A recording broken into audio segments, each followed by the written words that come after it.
بص يا باشا، اول حاجه لازم تعملها في اول اسبوع هتوصل فيه امريكا ان انت تفتح حساب في البنك. ده اهم حاجه هنا، لان انت كل حاجه هنا بتمشي بالكارت بتاعك، الكارت بتاع البنك. الايجار، الكهرباء، التليفون، الاكل، حتى لو هتروح مطعم معاك. ان الكاش مهم، لكن الكاش مش دايما بيكون موجود في كل مكان. فالاحسن عشان تريح دماغك اشتغل بالكارت بتاعك، لان انت برضه لما تلاقي شغل ده اللي هينزل عليه المرتب بتاعك. فاول حاجه لازم تعملها ان انت تفتح حساب في البنك. طب اروح لاي بنك؟ والله في بنوك كتير جدا.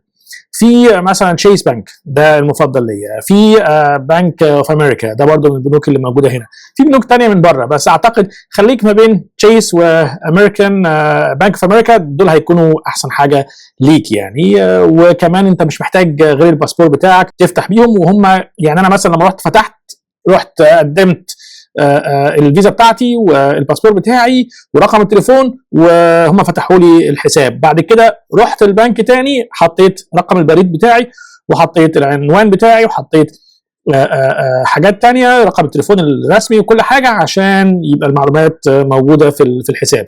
فما تقلقش، بس أهم حاجة أول ما توصل أمريكا أول أسبوع تفتح حساب في البنك. وأعتقد تاني يوم أو تالت يوم بيكون مهم جدا، عشان بعدين هينزل مرتبك عليه.